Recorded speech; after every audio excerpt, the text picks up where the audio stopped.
Ghana on track to become an investment hub, says President Akufo-Addo at the G20 Compact Africa Summit in Berlin.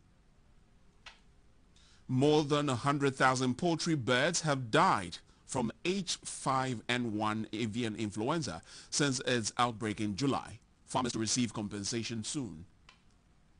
Police administration embark on efforts to control vehicular traffic along Kaswa-Budumburam-Winneba Road.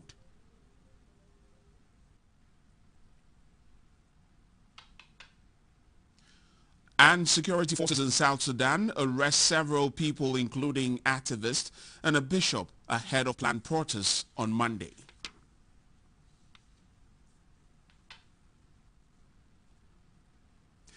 Good evening and welcome to the news at 7. My name is Jonathan Thompson. We're live on GBC News and GTV. And now to our stories. At the podium to deliver a speech at the G20 Compact with Africa Summit in the German capital Berlin, President Akufo-Addo said Ghana is on track in her agenda of becoming Africa's investment hub. He said since signing onto the compact, Ghana is working at targeted policies across focus areas such as establishing macroeconomic stability, enhancing domestic revenue mobilization, and improving fiscal management, which is yielding positive results. The G20 Compact with Africa was initiated under the German G20 presidency to promote private investment in Africa, including infrastructure. The Compact's primary objective is to increase attractiveness of private investment through substantial improvements of the macro, business and financing frameworks. It assembles reform-minded African countries, international organizations and bilateral partners from G20 and beyond to coordinate country-specific reform agendas, support respective policy measures and advertise investment opportunities to private investors. President Akufo-Addo described Ghana's affiliation with the Compact as beneficial.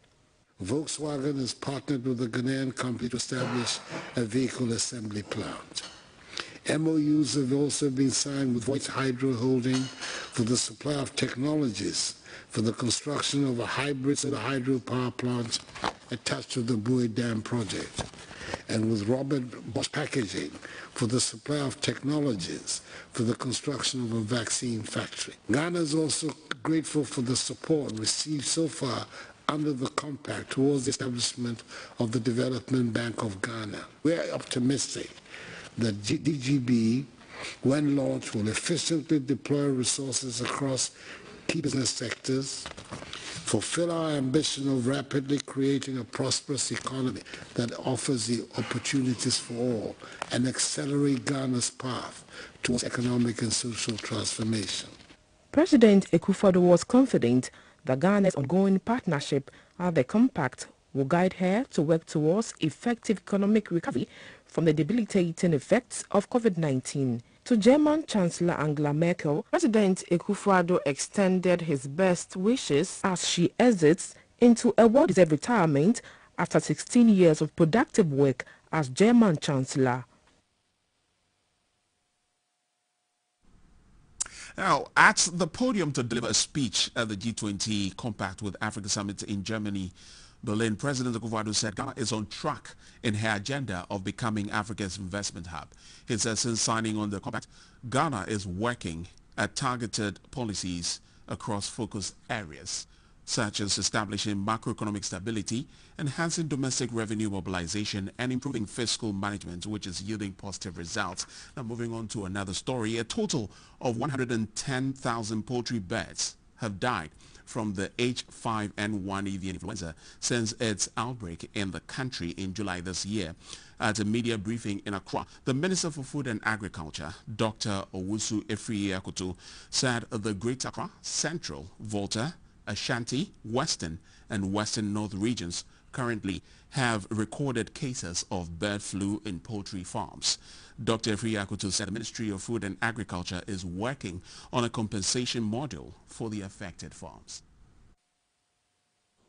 Ladies and gentlemen, in recent days you've heard about the outbreak of the dreaded bird flu disease. We were spotted in Greater Accra and went to Central Region of Volta. We are now in Ashanti, and it's reported in Western North Region. The Veterinary Services Directorate of the Ministry is doing all it can 24 hours to try to contain this. And I must say that it's not only in Ghana, I think it's in most of West Africa. It's reported in Nigeria, Cote d'Ivoire, as far as Senegal, Burkina Faso, and so on. But we are taking measures, very stringent measures, to contain the disease. And the veterinary services, although with very inadequate staff, are doing everything possible to contain the disease and make sure that it doesn't spread any further than we've witnessed in the past month or two. Since July, we've had this outbreak, which so far has affected nearly 110,000 birds. Not affected, but actually we've had to put down that many. Of course, farmers are looking for compensation, and we are doing a very urgent request to Cabinet to meet that requirement. The Ghana Police Service on Sunday, August 29, 2021, deployed a special team to regulate the traffic situation along the Kaswa-Budumburam-Winneba Road in the Central Region. The decision was arrived at after many complaints of heavy traffic and indiscipline on that stretch. In a statement signed by the Acting Director General, Public Affairs of the Ghana Police Service, ACP Kwesi Fori, cautioned drivers who apply that stretch to adhere to all road traffic regulations. The service warned that recalcitrant motorists will be arrested and prosecuted accordingly. The police said they will work with the local assembly to remedy the situation.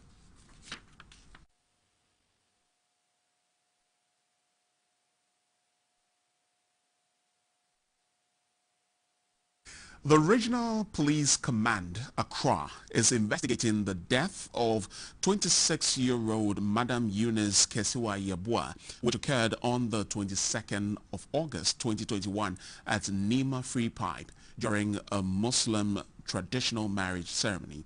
The deceased, Madam Yabua, a fuel station attendant, was accidentally shot by some participants at the wedding during the ceremony. She was immediately rushed to the hospital and was responding to treatment, but passed on the 24th of August 2021. The command has since arrested the organizers and the couple to assist with investigations. However, opinion leaders have been engaged and informants within the area have been contacted. The command appeals to the general public to volunteer information to help in this direction.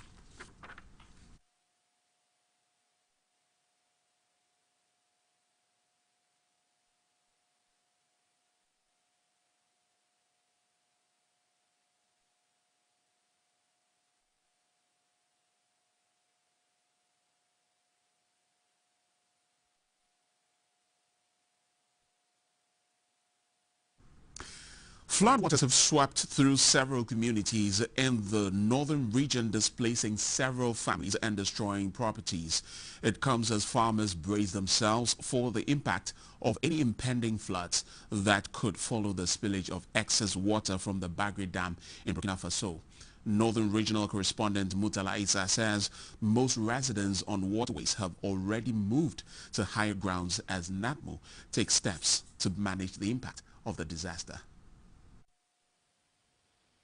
Even if they had opened the dam on the 27th, it takes at least 3 days to begin to have the impact in Ghana. So the flooding and the drowning that we are recording in the northeast region are not the result of the opening of the Bagre Dam, but the result of heavy rainfall across the northern half of the country, including the northern region, the northeast, upper east regions.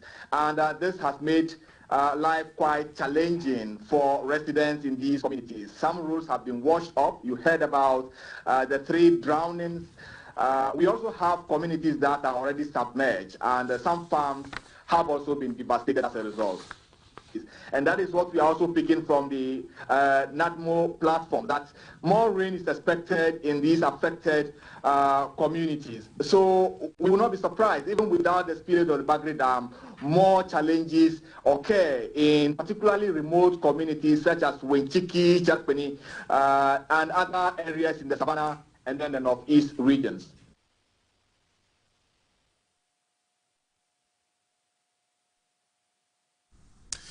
Even though the Bagri and Kopienga dams were scheduled to be spilled on Friday, this has not taken place. Our Upper East Regional Correspondent Samuel Ayama says the authorities from Burkina Faso are yet to send signal to their Ghanaian counterparts on when the intended spillage will take place. Meanwhile, the Marine Police Unit of the Ghana Police Service are in the Upper East region to assist the National Disaster Management Organization, NADMO, to deal with the effects of flood when the Bagri and Kopienga dams are finally open.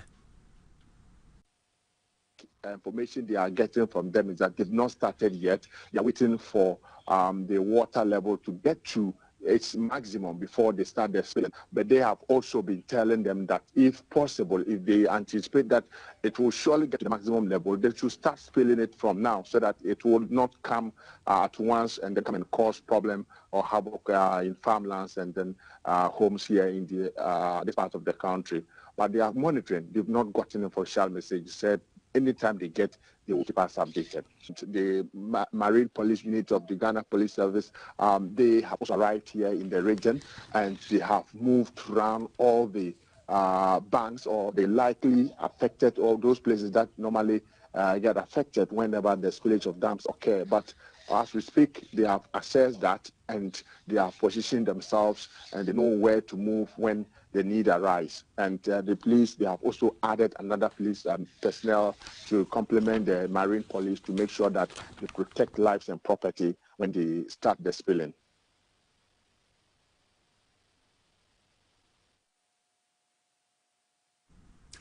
About 200 persons in the Tiwa East District have received training in various vocational skills to help them improve their livelihood. The organizers of the training also gave out free sewing machines and other startup materials to participants on completion.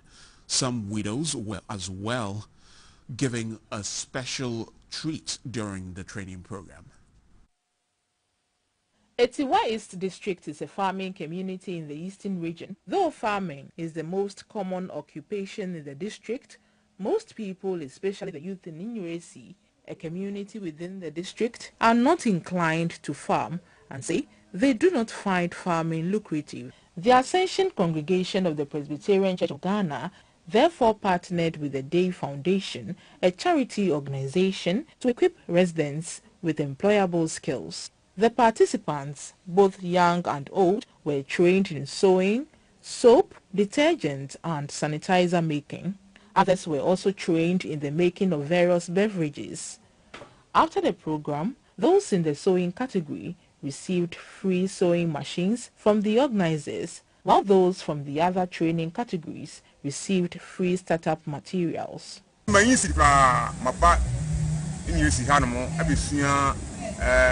Sanitizer, masan esua sobolo, masan esua liquid soap.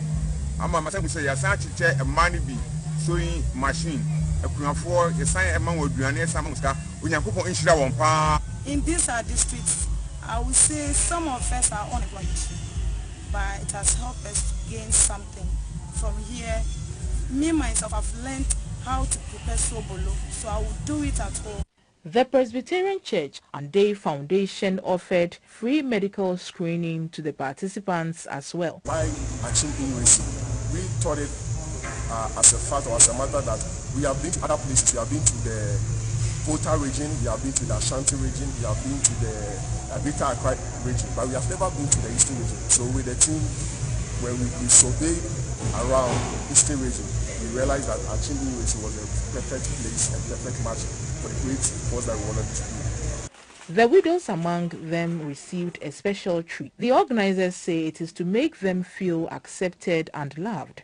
They say similar exercises are being carried out in the other regions.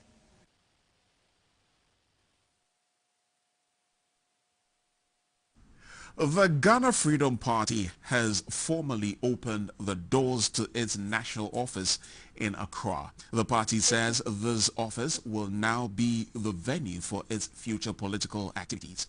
The founder of the party, Madam Ekweadonko, says she is finally proving to her critics who think her party should not be allowed to function due to lack of a party office that she now has brick and mortar in place. The Ghana Freedom Party received an endorsement to function as a political party in 2012.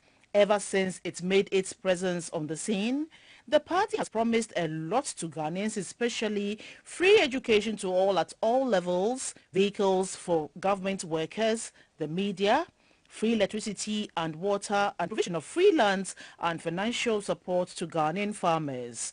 However, it was not until the 2020 general election that the party participated in the exercise. She won 5,574 votes, or 0.04%, to place 11th out of 12 aspirants. The party was criticized by a section of the public who said the party had no office. The founder of the party, Madam Ekweadonko, explains that the party had always had offices in all regions and districts. This building is the party's national office.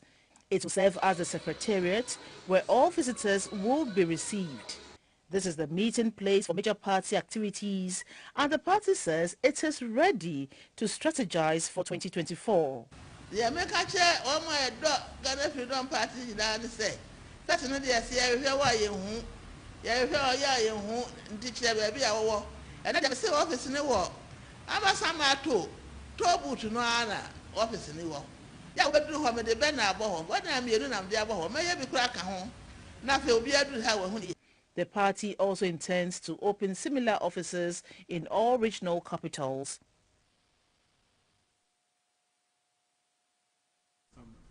Now we bring you the past week's headlines in pictures.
Now we'll take a quick break. We'll be back with some international news.